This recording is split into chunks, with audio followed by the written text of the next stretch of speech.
ಹೆಸರುಘಟ್ಟ ಕೋಳಿ ಸಾಕಾಣಿಕೆ ತರಬೇತಿ ಕೇಂದ್ರದಲ್ಲಿ ಕಾಣಿಸಿಕೊಂಡ ಹಕ್ಕಿ ಜ್ವರ ಬೆನ್ನಲ್ಲೇ ರಾಜ್ಯ ಆರೋಗ್ಯ ಇಲಾಖೆಯಿಂದ ಅಗತ್ಯ ಕ್ರಮಗಳನ್ನು ಕೈಗೊಂಡಿದೆ. ಮುತ್ಕೂರು ಗ್ರಾಮ ಸೋಂಕಿತ ವಲಯ ಮತ್ತು ಸುತ್ತಲಿನ 10 ಕಿಲೋಮೀಟರ್ ಪ್ರದೇಶವನ್ನ ಕಣ್ಗಾವಲು ವಲಯ ಅಂತ ಘೋಷಣೆ ಮಾಡಲಾಗಿದೆ. ಏಪ್ರಿಲ್ 25ರಂದು ತರಬೇತಿ ಕೇಂದ್ರದಲ್ಲಿ ವೈಜ್ಞಾನಿಕವಾಗಿ ಕಲ್ಲಿಂಗ್ ಮಾಡಿ ವಿಲೇವಾರಿ ಮಾಡಿದ ಪಶುಪಾಲನೆ ಇಲಾಖೆ ವಿಲೇವಾರಿಯಲ್ಲಿ ಭಾಗಿಯಾದ 10 ಸಿಬ್ಬಂದಿಗೆ ಕ್ವಾರಂಟೈನ್ ಮಾಡಿ ಔಷಧದೊಂದಿಗೆ ವೈದ್ಯಕೀಯ ನಿಗಾ ವಹಿಸಲಾಗಿದೆ. ಈ ಸ್ಥಳವನ್ನ 1 ವರ್ಷದವರೆಗೆ ನಿಷೇಧಿತ ಪ್ರದೇಶ ಅಂತ ಘೋಷಣೆ ಮಾಡಲಾಗಿದೆ. ಭೋಪಾಲ್ ವರದಿಯ ಪ್ರಕಾರ H1N1 ಹಕ್ಕಿ ಜ್ವರ ದೃಢಪಟ್ಟಿದ್ರಿಂದ ಆರೋಗ್ಯ ಇಲಾಖೆ ಈ ಕ್ರಮ ಕೈಗೊಂಡಿದೆ. ಅಬಕಾರಿ ಲೈಸೆನ್ಸ್ ಇ ಹರಾಜಿಗೆ ಸರ್ಕಾರ ಅಸ್ತು ಎಂದಿದೆ. 569ಕ್ಕೂ ಅಧಿಕ ಲೈಸೆನ್ಸ್ ಇ ಹರಾಜು ಪ್ರಕ್ರಿಯೆ ಆರಂಭವಾಗಿದೆ. 2025ರ ನವೆಂಬರ್ನಲ್ಲಿ ಹೈಕೋರ್ಟ್ ಏಕಸದಸ್ಯ ಪೀಠದಿಂದ ಈ ಹರಾಜು ಪ್ರಕ್ರಿಯೆಗೆ ತಡೆ ನೀಡಲಾಗಿತ್ತು. ಇದೀಗ ಹೈಕೋರ್ಟ್ ವಿಭಾಗೀಯ ಪೀಠದಿಂದ ಈ ಹರಾಜು ಪ್ರಕ್ರಿಯೆಗೆ ಗ್ರೀನ್ ಸಿಗ್ನಲ್ ನೀಡಲಾಗಿದ್ದು, ರಾಜ್ಯದಲ್ಲಿ ನವೀಕರಣಗೊಳ್ಳದ, ರದ್ದಾದ ಮತ್ತು ಮುಟ್ಟುಗೋಲು ಹಾಕಿಕೊಂಡ 569ಕ್ಕೂ ಅಧಿಕ ಬಾರ್ ಲೈಸೆನ್ಸ್ ಇ ಹರಾಜು ಮಾಡಲು ಅಬಕಾರಿ ಇಲಾಖೆ ಸಿದ್ಧತೆ ನಡೆಸಿದೆ. ಈ ಹರಾಜು ಮೂಲಕ ಸರ್ಕಾರ ಸಾವಿರಾರು ಕೋಟಿ ಆದಾಯ ಗಳಿಸುವ ನಿರೀಕ್ಷೆ ಇದೆ. ಹಣಕಾಸಿನ ವಿಚಾರಕ್ಕೆ ಕಿರುಕುಳದಿಂದ ಬೇಸತ್ತು ಭೀಮು ಎಂಬ ಯುವಕ ಟೆಲಿಫೋನ್ ಟವರ್ ಏರಿದ ಘಟನೆ ಬಾಗಲಕೋಟೆಯ ನವನಗರದ ಐಸ್ ಫ್ಯಾಕ್ಟರಿ ಬಳಿ ನಡೆದಿದೆ. ಮನೆ ಮಾಲೀಕರಿಗೆ ಬಾಡಿಗೆದಾರರಿಂದಲೇ ಕಿರುಕುಳ ನೀಡುತ್ತಿದ್ದಾರೆಂದು ಆರೋಪಿಸಿ ಮನೆ ಮಾಲೀಕರ ಮಗ ಭೀಮು ಟವರ್ ಏರಿದ್ದಾನೆ. ನಿನ್ನೆ ಮನೆ ಬಾಡಿಗೆದಾರ ಮಹಿಳೆ ಹಾಗೂ ಮನೆ ಓನರ್ ಮಧ್ಯೆ ಬಾಡಿಗೆ ವಿಚಾರದಲ್ಲಿ ವಾಗ್ವಾದ ಆಗಿತ್ತು. ಈ ಹಿನ್ನೆಲೆ ಟವರ್ ಏರಿದ್ದು ಸ್ಥಳಕ್ಕೆ ಅಗ್ನಿಶಾಮಕ ಸಿಬ್ಬಂದಿ ಹಾಗೂ ನವನಗರ ಪೊಲೀಸರು ಭೇಟಿ ನೀಡಿ ಕೊನೆಗೆ ಯುವಕನ ಮನ ಒಲಿಸಿ ಕೆಳಗಿಳಿಸಿದ್ದಾರೆ. ಬೆಂಗಳೂರಿನಲ್ಲಿ ಅಕ್ರಮ ಸಂಬಂಧದ ಬಗ್ಗೆ ಹೆಂಡತಿಗೆ ಹೇಳಿದ್ದಾರೆಂದು ಮಹಿಳೆಯ ಮೇಲೆ ಹಲ್ಲೆ ನಡೆಸಿದ ಆರೋಪ ಕೇಳಿಬಂದಿದೆ. ನಾಗರಾಜ್ ಮಗ ಲೋಕೇಶ್ ದೇವಿಕಾ ಅನ್ನುವ ಮಹಿಳೆ ಮೇಲೆ ಹಲ್ಲೆ ಮಾಡಿದ್ದಾರೆಂದು ದೂರು ನೀಡಲಾಗಿದೆ. ರಾತ್ರಿ 10 ಗಂಟೆ ಸುಮಾರಿಗೆ ಮನೆ ಬಳಿ ಇದ್ದ ದೇವಿಕಾ ಮೇಲೆ ಹಲ್ಲೆ ಮಾಡಲಾಗಿದೆ. ಸದ್ಯ ಇಬ್ಬರು ಆರೋಪಿಗಳನ್ನ ವಯಾಲಿ ಕಾವಲ್ ಠಾಣೆಗೆ ಕರೆಸಿ ವಿಚಾರಣೆ ಮಾಡಲಾಗಿದೆ. ಕಬ್ಬು ಬಾಕಿ ಪಾವತಿಯಾಗದ ಹಿನ್ನೆಲೆ ಮೈಸೂರು ಜಿಲ್ಲಾಧಿಕಾರಿ ಕಚೇರಿ ಮುಂಭಾಗದಲ್ಲಿ ರೈತರು ಪ್ರತಿಭಟನೆ ಮಾಡಿದ್ದಾರೆ. ಇಂದು ಸಾಂಕೇತಿಕವಾಗಿ ಪ್ರತಿಭಟನೆ ನಡೆಸಿ ಜಿಲ್ಲಾಡಳಿತ ಹಾಗೂ ರಾಜ್ಯ ಸರ್ಕಾರಕ್ಕೆ ಎಚ್ಚರಿಕೆ ಕೊಟ್ಟಿದ್ದಾರೆ. 10 ದಿನದೊಳಗೆ ಕಬ್ಬು ಬಾಕಿ ಪಾವತಿಯಾಗದಿದ್ರೆ ಜಿಲ್ಲಾ ಉಸ್ತುವಾರಿ ಸಚಿವರ ಮನೆ ಮುಂದೆ ಪ್ರತಿಭಟನೆ ನಡೆಸುತ್ತೇವೆ ಅಂತ ಎಚ್ಚರಿಸಿದ್ರು. ಕಬ್ಬು ಬೆಳೆಗಾರರ ವಿಚಾರದಲ್ಲಿ ರಾಜ್ಯ ಸರ್ಕಾರ ದಕ್ಷಿಣ ಭಾಗದ ರೈತರಿಗೆ ಮೋಸ ಮಾಡಿದೆ. ಉತ್ತರ ಭಾಗದ ರೈತರಿಗೆ ಹೆಚ್ಚುವರಿಯಾಗಿ ₹350 ನೀಡಿದೆ. ಆದರೆ ದಕ್ಷಿಣ ಭಾಗದ ರೈತರಿಗೆ ಹೆಚ್ಚುವರಿಯಾಗಿ ಕೇವಲ ₹100 ಕೊಟ್ಟು ಸುಣ್ಣ ಬೆಳೆದಿದೆ. ಇದನ್ನ ಕೊಡುವಂತೆ ಸಿಎಂ ಆದೇಶ ಮಾಡಿ 4 ತಿಂಗಳು ಆಗಿದೆ. ಜಿಲ್ಲಾಧಿಕಾರಿ ಸಭೆ ನಡೆಸಿ 1 ತಿಂಗಳಾಗಿದೆ. ಕಾರ್ಖಾನೆ ಮಾಲೀಕರು ಮಾತ್ರ ಈವರೆಗೆ ಹಣ ನೀಡಿಲ್ಲ ಅಂತ ರೈತರು ಆಕ್ರೋಶ ಹೊರಹಾಕಿದ್ದಾರೆ. ಮಹಿಳಾ ಮೀಸಲಾತಿ ಮಸೂದೆಗೆ ಕಾಂಗ್ರೆಸ್ ವಿರೋಧಿಸಿದ್ದಕ್ಕೆ ರಾಮನಗರದ ಐಜೂರು ವೃತ್ತದಲ್ಲಿ ಬಿಜೆಪಿ ಮಹಿಳಾ ಘಟಕ ಪ್ರತಿಭಟನೆ ನಡೆಸಿದೆ. ಕಾಂಗ್ರೆಸ್ ಮಹಿಳಾ ವಿರೋಧಿ ಪಕ್ಷ ಅಂತ ಸಾಬೀತಾಗಿದೆ. ಮಹಿಳೆಯರು ರಾಜಕೀಯಕ್ಕೆ ಬಾರದಂತೆ ತಡೆಯುವ ಕೆಲಸವನ್ನ ಕಾಂಗ್ರೆಸ್ ಮಾಡ್ತಾ ಇದೆ. ಕೇವಲ ಗಾಂಧಿ ಕುಟುಂಬದ ಮಹಿಳೆಯರು ಮಾತ್ರ ಅಧಿಕಾರ ಅನುಭವಿಸಬೇಕು. ಬೇರೆ ಮಹಿಳೆಯರಿಗೆ ಕಾಂಗ್ರೆಸ್ ಅವಕಾಶವನ್ನೇ ಕೊಟ್ಟಿಲ್ಲ. ಕಾಂಗ್ರೆಸ್ನ ಈ ಮಹಿಳಾ ಮೀಸಲಾತಿ ವಿರೋಧಿ ನೀತಿಗೆ ದೇಶದ ಮಹಿಳೆಯರು ತಕ್ಕ ಪಾಠ ಕಲಿಸಲಿದ್ದಾರೆ ಅಂತ ಆಕ್ರೋಶ ವ್ಯಕ್ತಪಡಿಸಿದ್ರು. ಸಂಚಾರ ದಟ್ಟಣೆ ಕಡಿಮೆ ಮಾಡಲು ಪಾಲಿಕೆಯಿಂದ ಮಹತ್ವದ ಹೆಜ್ಜೆ ಇಡಲಾಗಿದೆ. ಮುಂದಿನ ವಾರದಿಂದ ವಾಹನಗಳ ಟೋಯಿಂಗ್ ಕಾರ್ಯಾಚರಣೆ ಆರಂಭವಾಗಲಿದೆ. ಒಟ್ಟು 6 ಟೋಯಿಂಗ್ ವಾಹನಗಳಿಂದ ದಕ್ಷಿಣ ನಗರ ಪಾಲಿಕೆಯಲ್ಲಿ ಟ್ರಾಫಿಕ್ ಪೊಲೀಸರ ಉಸ್ತುವಾರಿಯಲ್ಲಿ ಕಾರ್ಯಾಚರಣೆ ನಡೆಯಲಿದೆ. ದಕ್ಷಿಣ ನಗರ ಪಾಲಿಕೆ ಆಯುಕ್ತ ರಮೇಶ್ ಟೋಯಿಂಗ್ ವಾಹನಗಳ ಪರಿಶೀಲನೆ ನಡೆಸಿದ್ದಾರೆ. ಲೋಕೋಪಯೋಗಿ ಸಚಿವರ ತವರು ಜಿಲ್ಲೆಯಲ್ಲಿಯೇ ಅಧಿಕಾರಿಗಳು ನಿದ್ರೆಗೆ ಜಾರಿದ್ದು, ಅಧಿಕಾರಿಗಳು ಮಾಡಬೇಕಾದ ಕೆಲಸವನ್ನ ಪುಟಾಣಿ ಮಕ್ಕಳು ಮಾಡಿದ್ದಾರೆ. ಸಂಬರಗಿ ಗ್ರಾಮದಿಂದ ಕಿಳೆಗಾಂವ ಗ್ರಾಮಕ್ಕೆ ಸಂಪರ್ಕ ಕಲ್ಪಿಸುವ ರಸ್ತೆ ಗುಂಡಿ ಬಿದ್ದಿತ್ತು. ಅಥಣಿಯ ಪಿಡಬ್ಲ್ಯೂಡಿ ಅಧಿಕಾರಿಗಳ ಗಮನಕ್ಕೆ ತಂದ್ರು. ಅಧಿಕಾರಿಗಳು ಕ್ಯಾರೆ ಎನ್ನದೆ ಕುಳಿತಿದ್ರು. ಹೀಗಾಗಿ ಪುಟಾಣಿ ಮಕ್ಕಳೇ ಗುಂಡಿಗಳನ್ನ ಮುಚ್ಚಿದ್ದಾರೆ. ಪುಟ್ಟ ಮಕ್ಕಳ ಹಿತಾಸಕ್ತಿ ಮತ್ತು ಸಾಮಾಜಿಕ ಕಳಕಳಿಗೆ ಸಾರ್ವಜನಿಕರು ಮೆಚ್ಚುಗೆ ವ್ಯಕ್ತಪಡಿಸಿದ್ದಾರೆ. ಬೇಲೂರು ತಾಲೂಕು ಕಾನಹಳ್ಳಿ ಫಾರೆಸ್ಟ್ನಲ್ಲಿ ನರಹಂತಕ ಕಾಡಾನೆ ಕೊನೆಗೂ ಸೆರೆಯಾಗಿದೆ. ಏಪ್ರಿಲ್ 12ರಂದು ಬೇಲೂರು ಕುಪ್ಪಗೋಡು ಗ್ರಾಮದಲ್ಲಿ ವ್ಯಕ್ತಿಯನ್ನ ಬಲಿ ಪಡೆದಿದ್ದ ಕಾಡಾನೆಯನ್ನ ಸತತ 3ನೇ ಬಾರಿ ಕಾರ್ಯಾಚರಣೆ ನಡೆಸಿ ಸೆರೆ ಹಿಡಿಯಲಾಗಿದೆ. 2 ದಿನದ ಕಾರ್ಯಾಚರಣೆಯಲ್ಲಿ ಕಾಡಾನೆ ಸೆರೆ ವಿಫಲವಾಗಿತ್ತು. ಆದರೆ ಇಂದು ಬೆಳಗ್ಗೆಯಿಂದ ಕಾಡಾನೆ ಸೆರೆ ಕಾರ್ಯಾಚರಣೆಗಿಳಿದಿದ್ದ ಹಾಸನ ಅರಣ್ಯ ಇಲಾಖೆ ಕಾಡಾನೆಯನ್ನ ಸೆರೆ ಹಿಡಿಯುವಲ್ಲಿ ಯಶಸ್ವಿಯಾಗಿದ್ದು ಗ್ರಾಮಸ್ಥರು ನಿಟ್ಟುಸಿರು ಬಿಟ್ಟಿದ್ದಾರೆ. ಬಹು ನಿರೀಕ್ಷಿತ ಮಹಿಳಾ ಮೀಸಲಾತಿ ಮಸೂದೆ ಸೋಲಿಗೆ ಉತ್ತರ ಕನ್ನಡ ಜಿಲ್ಲೆಯ ಬಿಜೆಪಿ ಮಹಿಳಾ ಘಟಕ ತೀವ್ರವಾಗಿ ಖಂಡಿಸಿದೆ. ಮಹಿಳೆಯರ ಬಗ್ಗೆ ಕೇವಲವಾದ ಭಾವನೆಯನ್ನ ಕಾಂಗ್ರೆಸ್ ಹೊಂದಿದೆ. ಪ್ರತಿ ಪಕ್ಷದ ನಡೆಯನ್ನ ಸವಾಲಾಗಿ ಸ್ವೀಕರಿಸಿ ಮುಂದಿನ ದಿನದಲ್ಲಿ ಮಸೂದೆಯನ್ನ ಜಾರಿಗೆ ತರ್ತೇವೆ.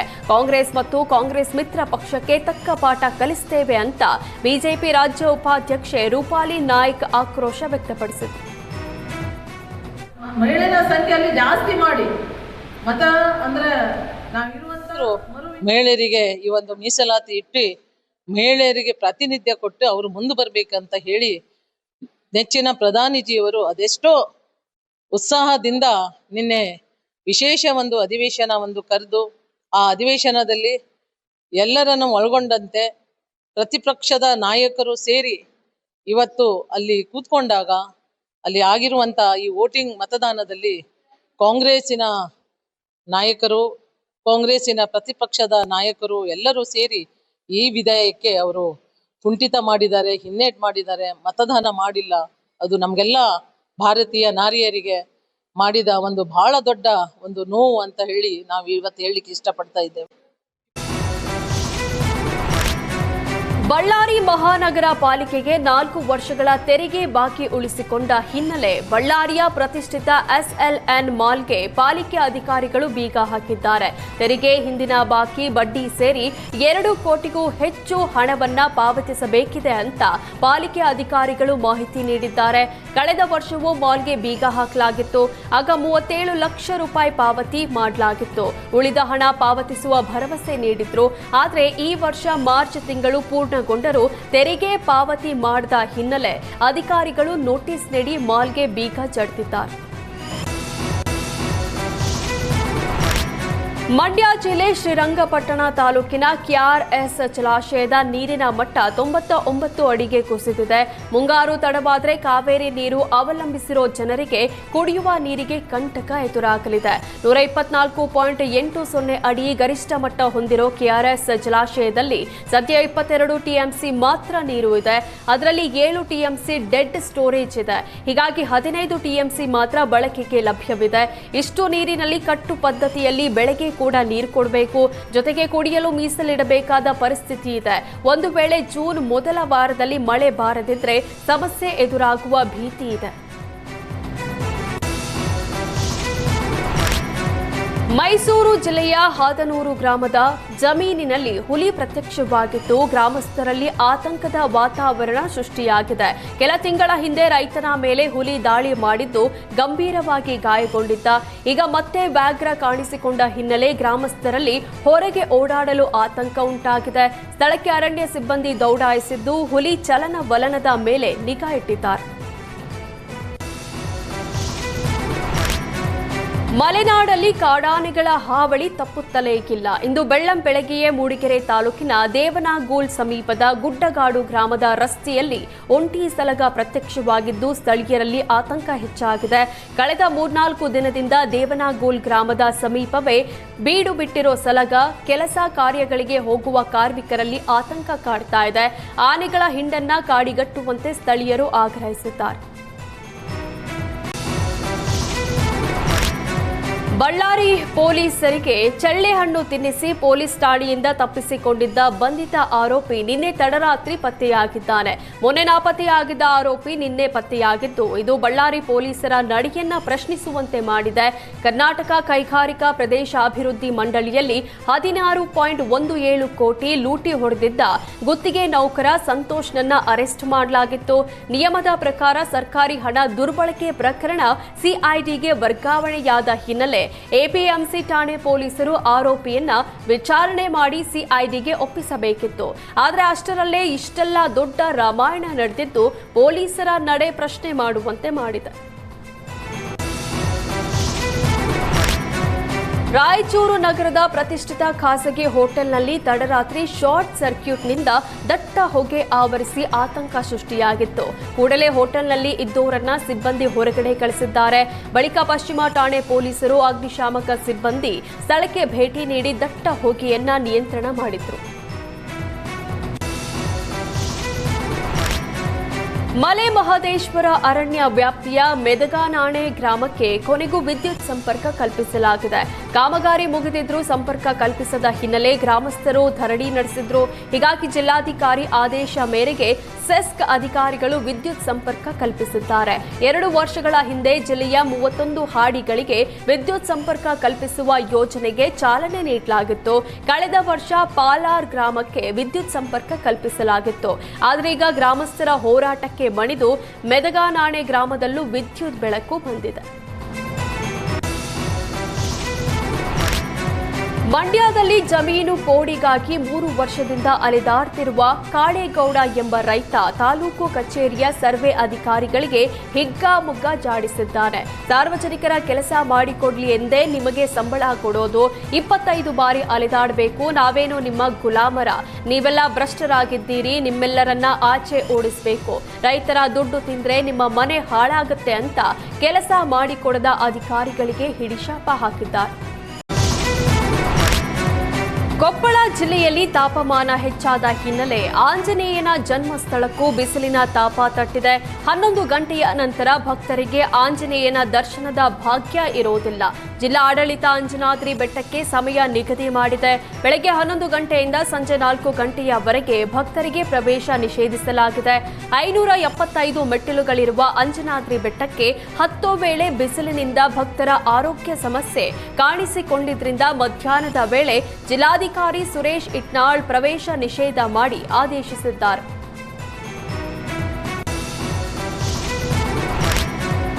ವಿಜಯನಗರ ಜಿಲ್ಲೆಯ ಹರಪನಹಳ್ಳಿ ತಾಲೂಕಿನ ಅರಸೀಕೆರೆ ಪೊಲೀಸರು ಭರ್ಜರಿ ಕಾರ್ಯಾಚರಣೆ ನಡೆಸಿದ್ದಾರೆ. ಬೈಕ್ ಕಳ್ಳರಿಂದ 6,65,000 ಮೌಲ್ಯದ 16 ಬೈಕ್ಗಳನ್ನು ಜಪ್ತಿ ಮಾಡಿದ್ದಾರೆ. ಅಲ್ಲದೆ ಆರೋಪಿಗಳಾದ ಅಫ್ತಾಬ್, ಜಾಬೀರ್ ಮತ್ತು ಶಾಹಿದ್ ಅಹಮದ್ನನ್ನ ಬಂಧಿಸಿದ್ದಾರೆ. ಅರಸೀಕೆರೆ ಪೊಲೀಸ್ ಠಾಣೆಯಲ್ಲಿ ಪ್ರಕರಣ ದಾಖಲಾಗಿದೆ. ಅರಸೀಕೆರೆ ಪೊಲೀಸ್ ಠಾಣಾ ವ್ಯಾಪ್ತಿಯಲ್ಲಿ ಒಂದು ಅನುಮಾನಾಸ್ಪದವಾಗಿ ಒಂದು ಬುಲೆಟ್ ಗಾಡಿ ಓಡಾಡ್ತಾ ಇರೋದ್ರ ಬಗ್ಗೆ ಮಾಹಿತಿ ಬರುತ್ತೆ. ಅದು ಒಂದು ಮಾಡಿಫೈಡ್ ವೆಹಿಕಲ್ ಈ ಥರ ವಿತೌಟ್ ನಂಬರ್ ಪ್ಲೇಟ್ ಓಡಾಡ್ತಾ ಇದೆ ಅಂತ ಮಾಹಿತಿ ಮೇರೆಗೆ ಅದನ್ನು ಸೆಕ್ಯೂರ್ ಮಾಡಿ ಚೆಕ್ ಮಾಡಲಾಗಿ 3 ಜನ ಆರೋಪಿತರನ್ನು ನಾವು ವಶಕ್ಕೆ ಪಡೆದಿದ್ದೀವಿ. ಈ 3 ಆರೋಪಿತರದ್ದು ಏನು ಮೋಡಸ್ ಅಂತ ಹೇಳಿದ್ರೆ, ಇವರು ಬೈಕ್ ಕಳ್ತನ ಮಾಡಿ ಅನಂತರದಲ್ಲಿ ಅದನ್ನು ಮಾಡಿಫೈ ಮಾಡಿ ವಿತೌಟ್ ನಂಬರ್ ಪ್ಲೇಟ್ ಅವರು ಅದನ್ನು ಚಲಾವಣೆ ಮಾಡ್ತಾ ಇರ್ತಾರೆ. ಇನ್ನು ಕೆಲವು ಸಂದರ್ಭದಲ್ಲಿ ಬೈಕ್ ಕಳ್ತನ ಮಾಡಿ ಬೈಕ್ದು ಸ್ಪೇರ್ ಪಾರ್ಟ್ಸ್ನೆಲ್ಲ ಬದಲಾವಣೆ ಮಾಡಿ ಬೇರೆ ಬೈಕ್ಗಳಿಗೆ ಜೋಡಣೆ ಮಾಡಿ ಅಂಥ ಬೈಕ್ಗಳನ್ನ ಮಾರಾಟ ಮಾಡಿರೋದು ಸಹ ಕಂಡುಬಂದಿರುತ್ತೆ. ಈ ಆಧಾರದ ಮೇಲೆ ನಾವು 3 ಜನನ ವಶಕ್ಕೆ ಪಡೆದು ಅವ್ರನ್ನ ಕೋರ್ಟ್ ಮುಂದೆ ಹಾಜರು ಮಾಡಿದ್ವಿ. ಕುಣಿಗಲ್ ತಾಲೂಕಿನ ಸಂತೆ ಮಾವತ್ತೂರು ಗ್ರಾಮದಲ್ಲಿ ಕುಡಿದ ಮತ್ತಿನಲ್ಲಿ ಮಹಿಳೆ ಮೇಲೆ ಮಾರಣಾಂತಿಕ ಹಲ್ಲೆ ನಡೆಸಿದ ಕಿರಾತಕನಿಗೆ ಗ್ರಾಮಸ್ಥರು ಧರ್ಮದೇಟು ನೀಡಿದ್ರು. ಹಲ್ಲೆಗೆ ಒಳಗಾಗಿದ್ದ ಮಂಜುನಾಥ್ ಇಂದು ಬೆಳಗ್ಗೆ ಮೃತಪಟ್ಟಿದ್ದಾನೆ. ಮಾರಣಾಂತಿಕ ಹಲ್ಲೆಗೆ ಒಳಗಾಗಿದ್ದ ಕಾಳಮ್ಮಗೆ ಕುಣಿಗಲ್ ಸರ್ಕಾರಿ ಆಸ್ಪತ್ರೆಗೆ ದಾಖಲಿಸಿ ಚಿಕಿತ್ಸೆ ನೀಡಲಾಗ್ತಾ ಇದೆ. ಈ ಘಟನೆ ಸಂಬಂಧ ನಿನ್ನೆ ಸಂಜೆ ದೂರು ದಾಖಲಿಸಿಕೊಂಡಿದ್ದ ಹುಲಿಯೂರು ದುರ್ಗ ಪೊಲೀಸರು ಇಂದು ಬೆಳಗ್ಗೆ ನೋಡೋ ಅಷ್ಟರಲ್ಲಿ ಮಂಜುನಾಥ್ ಮೃತಪಟ್ಟಿದ್ದ. ಮಂಜುನಾಥ್ ಮಾನಸಿಕ ಅಸ್ವಸ್ಥ ಅಂತ ಕುಟುಂಬಸ್ಥರು ಹೇಳ್ತಾ ಇದ್ದು, ಗ್ರಾಮಸ್ಥರು ಕೊಲೆ ಮಾಡಿರೋ ಬಗ್ಗೆ ಕುಟುಂಬಸ್ಥರು ಅನುಮಾನ ವ್ಯಕ್ತಪಡಿಸಿದ್ದಾರೆ. ಕೇರಳಂ ಬಾಲಕಿ ಆತ್ಮಹತ್ಯೆ ಬಳಿಕ ಚಿಕ್ಕಮಗಳೂರು ಜಿಲ್ಲಾಡಳಿತ ಹೈ ಅಲರ್ಟ್ ಆಗಿದ್ದು ಪ್ರವಾಸಿ ತಾಣಗಳಲ್ಲಿ ಖಾಕಿ ಹದ್ದಿನ ಕಣ್ಣಿಟ್ಟಿದೆ. ಜಿಲ್ಲೆಯ ಪ್ರಮುಖ ಪ್ರವಾಸಿ ತಾಣಗಳಲ್ಲಿ ಖಾಕಿ ನಿರಂತರ ಗಸ್ತು ತಿರುಗ್ತಾ ಇದ್ದಾರೆ. ಚಂದ್ರದ್ರೋಣ ಪರ್ವತಗಳ ಸಾಲಿನ ಮಾಣಿಕ್ಯಧಾರ ಬಳಿ ಪಿಎಸ್ಐ ನೇತೃತ್ವದಲ್ಲಿ 4 ಪೊಲೀಸರು ಬಂದೋಬಸ್ತ್ ಮಾಡಲಾಗಿದೆ. ಚಿಕ್ಕಮಗಳೂರು ವಿಭಾಗದ 15 ಠಾಣೆಯ ಪಿಎಸ್ಐಗಳು ನಿತ್ಯ ಒಬ್ಬೊಬ್ಬರಿಗೆ ದತ್ತಪೀಠದ ಡ್ಯೂಟಿ ಹಾಕಲಾಗಿದೆ. ಅಪಾಯಕಾರಿ ಸ್ಥಳಗಳಲ್ಲಿ ನಿಂತು ಸೆಲ್ಫಿ, ಫೋಟೋ ಸೆಷನ್ ಮಾಡುವಂತಿಲ್ಲ ಹಾಗೂ ಕಂದಕ, ಜಲಪಾತ, ಪರ್ವತಗಳ ಪ್ರದೇಶಗಳತ್ತ ವಿಶೇಷ ಗಮನ ಹರಿಸಲಾಗ್ತಾ ಇದೆ. ಹದ್ದು ಮೀರಿದ ಪ್ರವಾಸಿಗರಿಗೆ ಪೊಲೀಸರು ಕಾನೂನಿನ ಪಾಠ ಮಾಡುತ್ತಿದ್ದಾರೆ. ಕಾಂಗ್ರೆಸ್ ಶಾಸಕರ ದೆಹಲಿ ಪರೇಡ್ ಬಗ್ಗೆ ಪ್ರತಿಕ್ರಿಯೆ ನೀಡಿದ ಶಾಸಕ ಎನ್ಎಚ್ ಕೋನರೆಡ್ಡಿ, ಸಚಿವ ಸಂಪುಟ ವಿಸ್ತರಣೆ ಮಾಡುವುದು ಸಿಎಂ ಪರಮಾಧಿಕಾರ. 3-4 ಸಲ ಗೆದ್ದ ಶಾಸಕರು ದೆಹಲಿಗೆ ಹೋಗಿದ್ದು ಸತ್ಯ. ಸಚಿವ ಸ್ಥಾನ ಕೇಳೋದು ಅವರ ಹಕ್ಕು. ಒಮ್ಮೆ 2 ಸಲ ಗೆದ್ದ 38 ಶಾಸಕರು ಶಾಂಗಿರ್ಲಾ ಹೋಟೆಲ್ನಲ್ಲಿ ಸೇರಿದ್ವಿ. ಸಿಎಂ ಡಿಸಿಎಂ ಒಪ್ಪಿಗೆ ಪಡೆದು ದೆಹಲಿಗೆ ಹೋಗುವ ತೀರ್ಮಾನ ಮಾಡಿದ್ವಿ.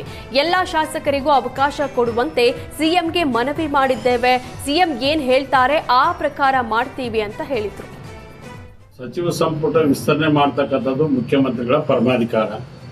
ಅದು ಎಐಸಿಸಿ ಅಧ್ಯಕ್ಷ ಅಂತ ಸನ್ಮಾನ್ಯ ಮಲ್ಲಿಕಾರ್ಜುನ್ ಖರ್ಗೆ ಸಾಹೇಬರು, ವಿರೋಧ ಪಕ್ಷದ ನಾಯಕರಂತ ಸನ್ಮಾನ್ಯ ರಾಹುಲ್ ಗಾಂಧಿ ಅವರು, ನಮ್ಮ ರಾಜ್ಯದ ಇನ್ಚಾರ್ಜ್ ಆದಂಥ ಸನ್ಮಾನ್ಯ ರಣದೀಪ್ ಸಿಂಗ್ ಸುರ್ಜೇವಾಲಾ ಸಾಹೇಬರು, ಮತ್ತು ಅದೇ ರೀತಿಯಾಗಿ ಕೆ.ಸಿ. ವೇಣುಗೋಪಾಲ್ ಸಾಹೇಬರು ಎಲ್ಲರೂ ಕೂತ್ಕೊಂಡು ಒಂದು ತೀರ್ಮಾನ ಮಾಡಿ ಸಂಪುಟ ವಿಸ್ತರಣೆ ಮಾಡಬೇಕು ಅನ್ನುವಂಥದ್ದು ನಿರ್ಣಯ ಇನ್ನೂ ಆಗಿಲ್ಲ. ಈಗ 3ನೇ ಬಾರಿ, 4ನೇ ಬಾರಿ, 5ನೇ ಬಾರಿ ಗೆದ್ದಂಥ ಶಾಸಕರು ಡೆಲ್ಲಿಗೆ ಹೋಗಿ ಮನವಿ ಮಾಡಿದ್ದು ಕೂಡ ಖರೆ, ಅವ್ರ ಹಕ್ಕದು. ದಳಪತಿ ವಿಜಯ್ಗೆ ಮೈಸೂರಿನಿಂದಲೂ ಬೆಂಬಲ ಸಿಕ್ಕಿದೆ. ಗೆಲುವಿಗಾಗಿ ಮೈಸೂರಿನಿಂದ ಚೆನ್ನೈವರೆಗೂ ಸೈಕಲ್ನಲ್ಲಿ ಅಭಿಮಾನಿ ತೆರಳುತ್ತಿದ್ದಾನೆ. ವಿಜಯ್ ದಳಪತಿ ಕಟ್ಟ ಅಭಿಮಾನಿ ಅರುಳ್ ಸೆಲ್ವಂ ಅರಮನೆ ಕೋಟೆ ಆಂಜನೇಯ ಸ್ವಾಮಿ ದೇವಸ್ಥಾನದಿಂದ ಸೈಕಲ್ ಯಾತ್ರೆ ಆರಂಭಿಸಿದ್ದಾನೆ. ಪ್ರತಿದಿನ 100 ಕಿಲೋಮೀಟರ್ ಕ್ರಮಿಸಿ ಏಪ್ರಿಲ್ 23ರಂದು ಚೆನ್ನೈ ತಲುಪಲಿದ್ದಾರೆ ಅರುಣ್ ಸೆಲ್ವಂ. ತೃತೀಯ ಭಾಷೆಗೆ ಅಂಕ ಪರಿಗಣನೆ ಸಂಬಂಧ ಪುನರ್ ಪರಿಶೀಲನೆ ಅರ್ಜಿ ಹಾಕಿದ ಬಗ್ಗೆ ಪ್ರತಿಕ್ರಿಯೆ ನೀಡಿದ ಶಿಕ್ಷಣ ಸಚಿವ ಮಧು ಬಂಗಾರಪ್ಪ, ವಿದ್ಯಾರ್ಥಿ ಕೇಸ್ ಹಾಕಿರುವುದಕ್ಕೆ ರಿವ್ಯೂ ಪಿಟಿಷನ್ ಹಾಕಲಾಗಿದೆ. ಇದಕ್ಕೆ ಮುಂಚೆ ಪಿಐಎಲ್ನಲ್ಲಿ ಜನರಲ್ ಆಗಿ ಹೋಗಿದ್ರು, ಅವರಿಗೆ ಕೂಡ ದಂಡ ಹಾಕಲಾಗಿತ್ತು. Hindi teachers case with draw ಮಾಡಿದ್ರು. ಮುಖ್ಯಮಂತ್ರಿಗಳಿಗೂ ಕೂಡ ಈ ವಿಚಾರ ಹೇಳ್ತೇನೆ. ಮಂಗಳವಾರ ಕೇಸ್ ವಿಚಾರಣೆಗೆ ಬರಬಹುದು. ವಿದ್ಯಾರ್ಥಿಗಳು ಗೊಂದಲ ಏನು ಮಾಡಿಕೊಳ್ಳಲು ಹೋಗಬೇಡಿ. ಮಕ್ಕಳು ಚೆನ್ನಾಗಿ ಪರೀಕ್ಷೆ ಬರೆದಿದ್ದಾರೆ ಅನ್ನೋ ವಿಶ್ವಾಸವಿದೆ. ಆದಷ್ಟು ಬೇಗ ಎಸ್ಎಸ್ಎಲ್ಸಿ ಫಲಿತಾಂಶ ಪ್ರಕಟ ಮಾಡ್ತೇವೆ ಅಂತ ಮಧು ಬಂಗಾರಪ್ಪ ಹೇಳಿದರು.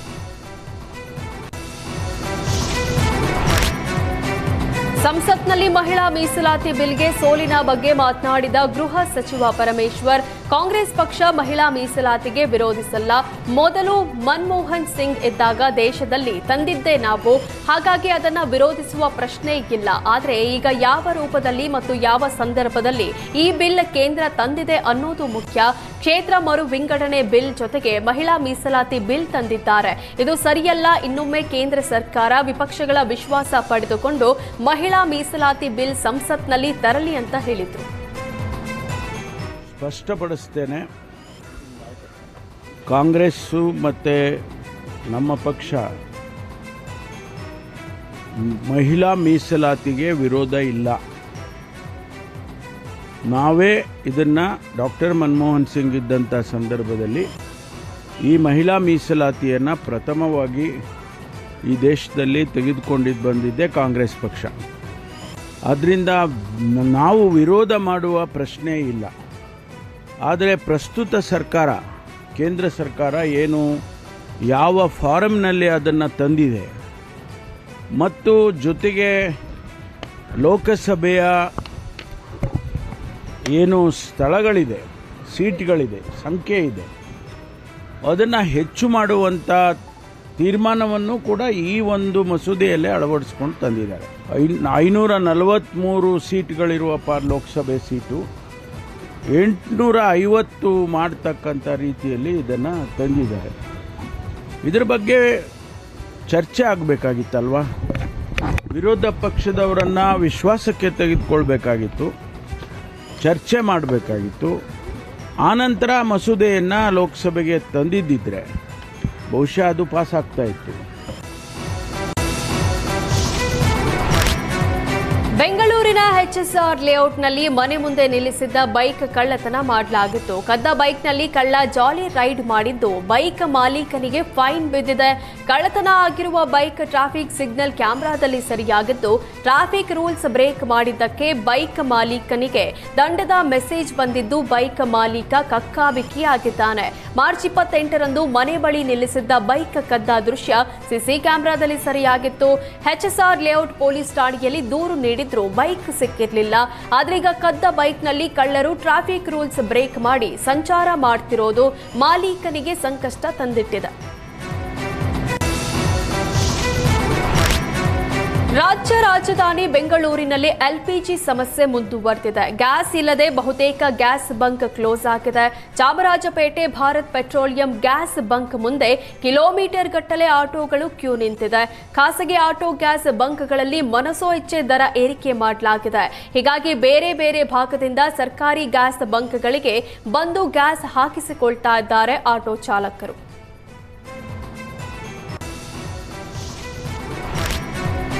ಆಟೋ LPG ಗ್ಯಾಸ್ ಅಭಾವ ಹಿನ್ನೆಲೆ ಆಟೋ ಚಾಲಕರಿಗೆ ಪರಿಹಾರ ನೀಡಲು ಆಗ್ರಹಿಸಿ ಫ್ರೀಡಂ ಪಾರ್ಕ್ನಲ್ಲಿ ಆಮ್ ಆದ್ಮಿ ಪಕ್ಷ ಪ್ರತಿಭಟನೆ ನಡೆಸಿದೆ.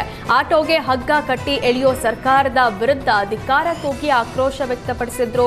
ಕಳೆದ 2-3 ವಾರಗಳಿಂದ ಆಟೋ LPG ಗ್ಯಾಸ್ಗಾಗಿ ಪರದಾಟ ಮಾಡ್ತಾ ಇದ್ದು ಆಟೋ ಚಾಲಕರಿಗೆ ಜೀವನ ನಡೆಸೋದು ಕಷ್ಟ ಆಗ್ತಾ ಇದೆ. ಪರಿಹಾರ ನಿಧಿ ಬೇಡಿಕೆ ಇಟ್ಟು ಬೃಹತ್ ಪ್ರತಿಭಟನೆಯನ್ನ ಮಾಡಲಾಗಿದೆ.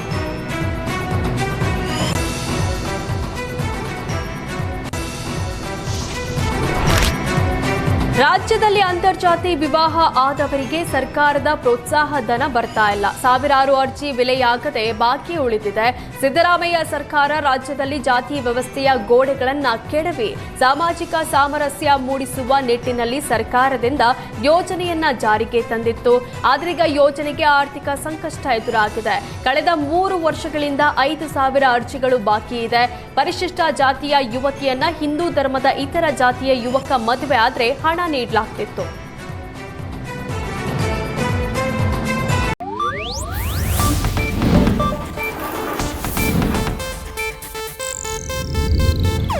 ಇದು ಏಷ್ಯಾನೆಟ್ ನ್ಯೂಸ್ ನೆಟ್ವರ್ಕ್ ಪ್ರಸ್ತುತಿ.